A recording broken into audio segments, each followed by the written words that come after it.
Hi, welcome back to Expanded. Today we are making a hacker's keyboard, and we will be salvaging an old, cheap wireless keyboard to do so.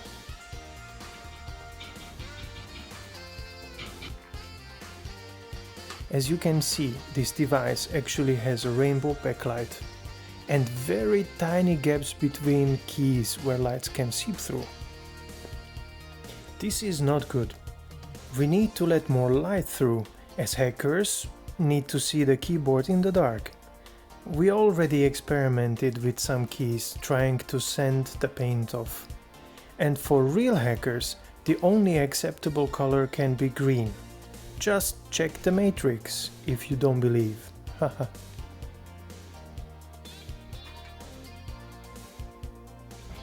Here we see how cleverly lights were incorporated onto the circuit board.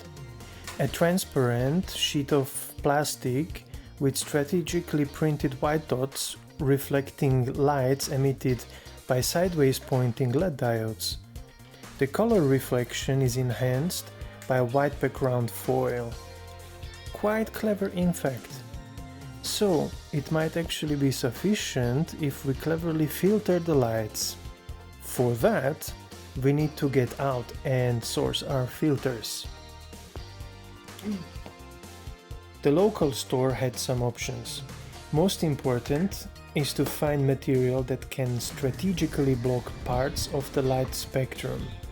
We are confident blue light can be turned green by applying a combination of yellow and green filters. Unfortunately, red light cannot be filtered green, so we will aim for blocking the diode completely, probably resulting in a darker cluster in the middle of the letter keys. As for the final selection, we went with a dark yellow notebook cover, hoping it converts red light to orange, with lightly colored plastic folders which were quite useless, a cheap yellow raincoat which did not work at all, a yellow plastic bottle of shampoo, which we ended up not having to sacrifice at the end, and a selection of colorful bookmarkers, which did the trick. Let the experimenting begin. The light folders did absolutely nothing to reds and blues. Surprisingly, the yellow book cover was absolutely useless as well.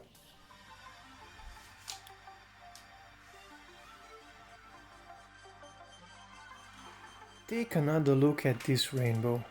We wonder who thought the gay flag is the color combo to go with here. Anyhow, we need to remove the back of the case. It was unfortunately spray painted over. The black painting on the case and on the side of the keys were sanded off for better translucence here.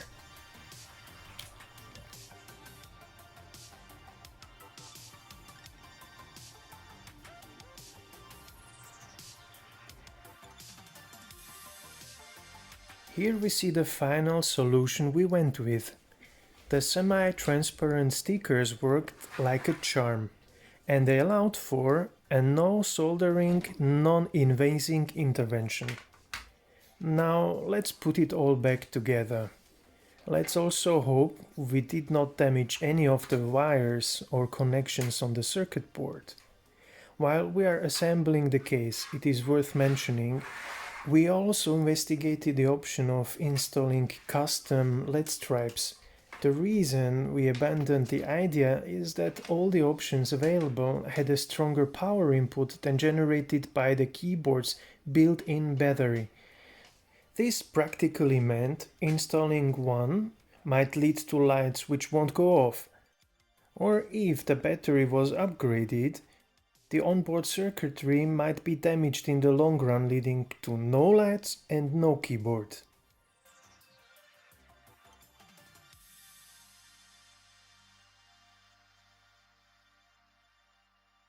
And this is what we ended up with.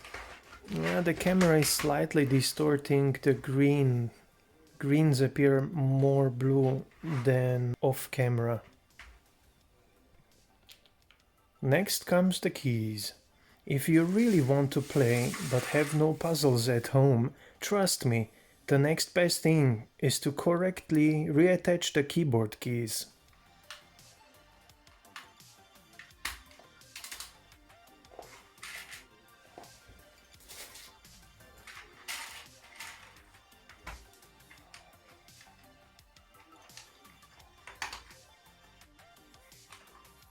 And here we go.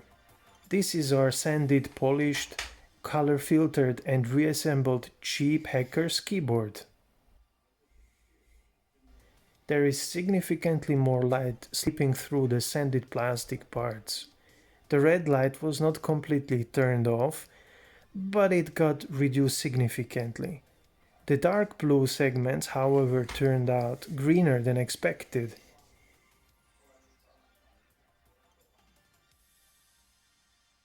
And here is a short side-by-side comparison. Before we declare final victory, let us test the functionality. Nailed it!